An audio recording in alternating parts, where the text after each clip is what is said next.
Good morning students, welcome to my channel dreams make real. बच्चों, my name is Deepali और आज मैं आप लोगों को आपकी क्लास 5th की हिंदी की कार्यपत्रिका नंबर 167 आई है, जिसकी तिथि 11 फरवरी 2021 रहेगी। और आज की ये आपकी पाठ्य पुस्तक रिमझिम से आपका पाठ स्वामी की दादी से ली गई है। यहाँ बच्चों अपना नाम और अपनी शिक्षिका का नाम आप लोग यहाँ लिख देंगे कॉलम में। अब देखते हैं स्वामी की दादी की क्या कहानी है जो हमें इस कार्यपत्रिका को पढ़कर पता चलेगी। तो प्यारे बच्चों, आप सब कैसे हैं? आशा है कि आप सभी स्वस्थ होंगे और अपनी सावधानियां रख रहे होंगे। बच्चों, आपको कहानियां सुनना कैसा लगता है? अच्छा लगता है ना? अगर कहानी दादा दादी या नाना नानी सुनाए तो और भी मज़ा आता है। स्वामीनाथन को भी अपनी दादी के साथ सोना, उनसे कहानी सुनना और उनसे बहुत सारी बातें करना पसंद है।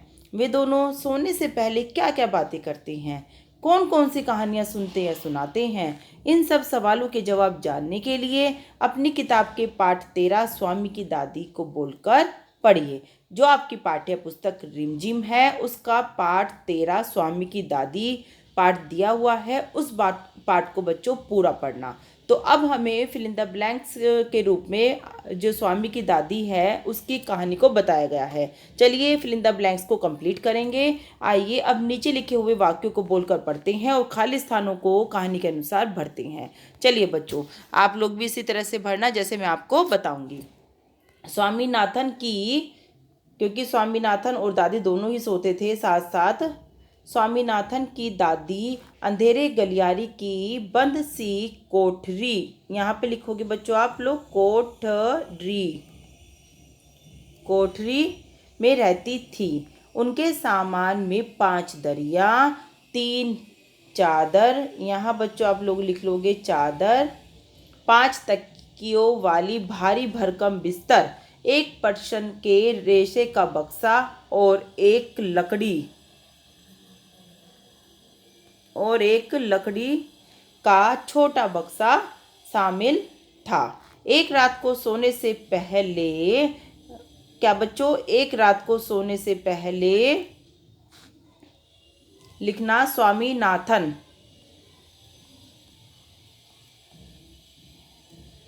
स्वामी ने अपनी दादी को राजम और किसकी कहानी सुनाई? मनी की। राजम और मनी के बीच पहले दोस्ती और फिर दुश्मनी की कहानी सुनाई। जब स्वामी ने दादी को राजम के गणित के नंबरों की बात बताई तो दादी को भी दादाजी के अच्छे नंबर लाने की बात याद आ गई। दादी ने राजम को बताया कि, क्या बताया बच्चों, कि एमए करने के कारण, क्योंकि उसके राजम के दादा ने एमए किया हुआ था, कि एमए करने के कारण दादाजी को क्या मिला था? बड़ा, दादाजी को बड़ा मेडल भी मिला था, है ना, जिसे उसकी बुआ ने गलवाकर 4 चूड़ियाँ बनवा ली। ठीक है बच्चों, 4 चूड़ियाँ बनवा ली। दादी का इस तरह अपनी कहानी सुनाना स्वामी को अच्छा नहीं लग रहा था। चलिए पहले एक बार दोबारा से पढ़ लेते हैं ये, कि मैंने क्या क्या फिल इन द ब्लैंक्स में कंप्लीट किए हैं। स्वामीनाथन की दादी, पहले में आप लोग दादी भरेंगे, दूसरे में आप लोग कोठरी लिखेंगे। देखिए दादी, फिर आप कोठरी लिखेंगे, फिर आप लोग चादर लिखोगे, फिर लकड़ी, फिर आप लोग स्वामी नाथन पूरा लिख लेना, स्वामी, और फिर बच्चों एमए, बड़ा और 4, ये सारे फिल इन द ब्लैंक्स भरेंगे आप लोग। ठीक है। स्वामी ने दादी से यह भी कहा था कि जब राजम छोटा सा लड़का था तो उसने क्या किया था? शेर मारा था। क्या मारा था बच्चों? उसने शेर मारा था। उसने दादी को चेतावनी देते हुए कहा कि जो भी क्या करेगा, जो भी शेर की कहानी पर विश्वास नहीं करेगा तो राजम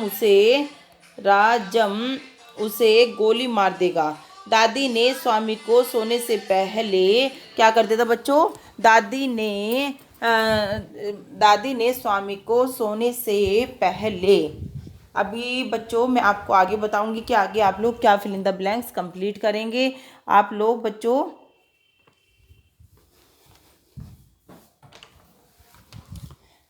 ठीक है, पहले में आप लोग ने लिख लिया शेर, दूसरे में आप लोग लिखोगे शेर, और चौथे में बच्चों आप लोग लिखोगे इस तरह से राजम। देखिए, उसके बाद आप लोगों ने शेर लिखा और यहाँ पर भी आप लोग शेर ही लिखेंगे। जो भी शेर की कहानी पर विश्वास नहीं करेगा तो राजम उसे गोली मार देगा। दादी ने स्वामी को सोने से पहले राजा की किसकी कहानी सुनाई थी? राजा हरिश्चंद्र की। जब आप पूरा पाठ पढ़ेंगे तो बच्चों आपको पता चलेगा कि दादी ने रात को फिर स्वामीनाथन को राजा हरिश्चंद्र की कहानी सुनाई, जिसे सुनते सुनते स्वामी और उसकी दादी दोनों ही सो गए थे। ठीक है बच्चों, तो इस तरह से आप लोग लास्ट के पैराग्राफ में शेर, शेर, राजम और हरिश्चंद्र ये आपके फिल इन द ब्लैंक्स में रहेगा। चलिए बच्चों आगे देख लेते हैं। आगे हमें क्या क्वेश्चन दिया गया है। क्वेश्चन नंबर 2, पाठ में आए इस गद्यांश को ध्यान से बोलकर पढ़िए और निम्नलिखित प्रश्न के उत्तर दीजिए। मैंने वह तुम्हारी बुआ को दिया और उस बेवकूफ़ ने उसे गलवाकर 4 चूड़ियाँ बनवा ली, और वह भी इतनी मामूली सी चूड़ियाँ कि मैं हमेशा कहती रही कि हमारे परिवार में उस जैसा महामूर्ख कोई नहीं है। दादी बता रही हैं कि तुम्हारी बुआ ने उस मेडल को गलवाकर 4 चूड़ियाँ बनवा ली। कितनी मूर्ख थी तुम्हारी बुआ। अब बस भी करो दादी, तुम बेकार की पुरानी कहानियां सुनाती रहती हो। क्या तुम राजन के बारे में नहीं सुनना चाहती? चलिए बच्चों, अब कुछ प्रश्न दिए गए हैं, कर लेते हैं। स्वामीनाथन की बुआ ने किस चीज़ को गलवाकर 4 चूड़ियाँ बनवाई थी? तो बच्चों आप लोग लिखोगे यहाँ पर, क्या लिखेंगे आप कि मेडल, क्योंकि उसकी जो बुआ है उसने मेडल को गलवाकर 4 चूड़ियाँ बनवाई थी। इसका आंसर आप लोग लिखेंगे कि स्वामीनाथन की बुआ ने मेडल गलवाकर 4 चूड़ियाँ बनवाई थी। दादी ने बुआ को महामूर्ख क्यों कहा था? क्योंकि बुआ ने क्या करा था? चूड़ियाँ गलवाकर, लिख लेना बच्चों, क्योंकि बुआ ने मेडल गलवाकर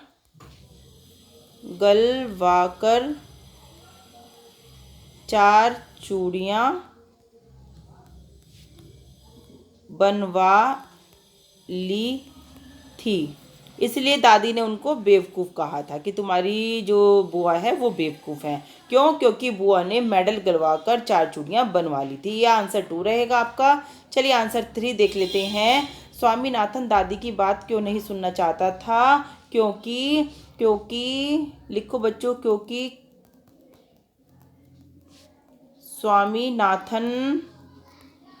स्वामीनाथन को कहानी